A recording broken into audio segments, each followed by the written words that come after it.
Well, ladies and gentlemen, we do have something new for The Legend of Zelda Tears of the Kingdom to look forward to this week. And it's something that kind of reminds me a bit of the last big push of marketing for The Legend of Zelda Breath of the Wild, just a couple of months out of its release. In this case, though, we are a month away from Tears of the Kingdom. And I wanted to go over what we can maybe expect and honestly, what I would like to see, like the one big thing that I would like to see here for Tears of the Kingdom, which hopefully is a big time improvement over something from Breath of the Wild. So if you guys enjoy this video, make sure you like it and subscribe if you're new here to the Spawn Wave Plus channel.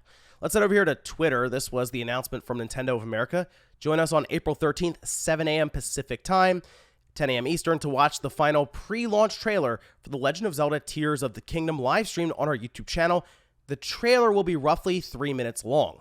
Now, as soon as I read that, I thought back to that event in January for the Switch. Remember, they had the big presentation where they showed off everything about the system after doing an initial kind of introduction trailer for it. Remember the rooftop parties and all of this? That was months before that, I believe in October.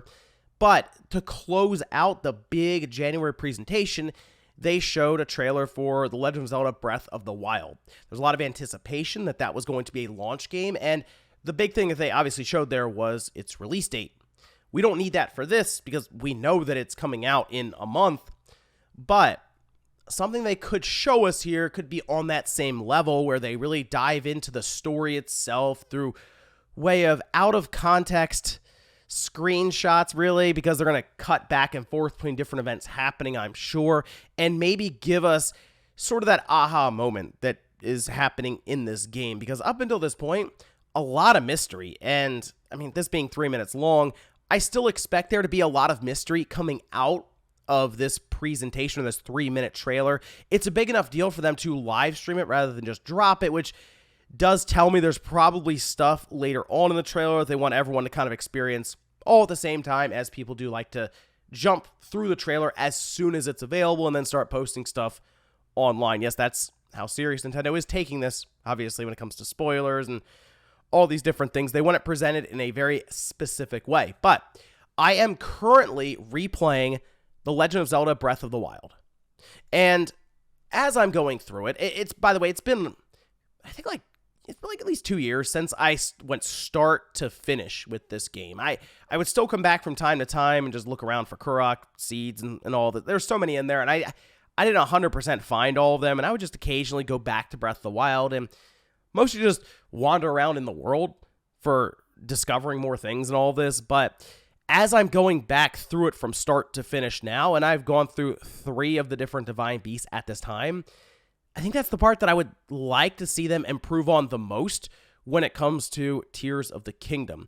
These Divine Beasts, as I'm experiencing them again for the first time in a while, just feel very generic, and they even take away the core aspect of Breath of the Wild, which is the climbing mechanics. You can still climb at certain parts that they set up, but they very clearly are tried to make traditional, very open-ended dungeons, and I just don't think it hit the mark for anything being very memorable.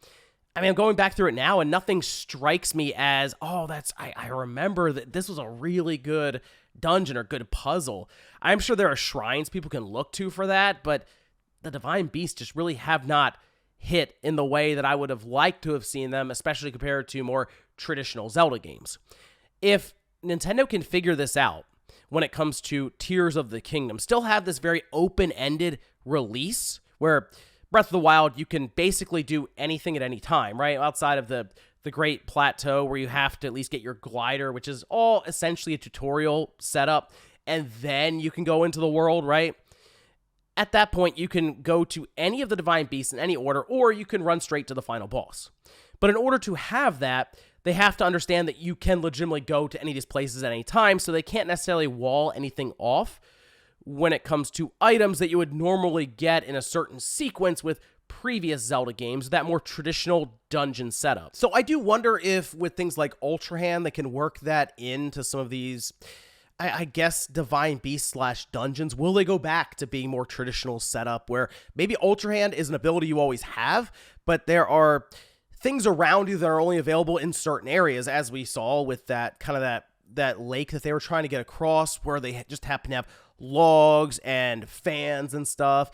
Will those only be available in certain areas, say in these different dungeons, and you use that to build these things? And again, that's my only hope, is that the big core dungeons, because I assume there will be some, don't feel all very samey and generic, because that's basically the disappointing factor I've been reminded of with Breath of the Wild with these different divine beasts. Not that they haven't been fun to go through, but it's just not necessarily something that I'm like, oh, I really want to go back and replay this divine beast because it was such an awesome experience.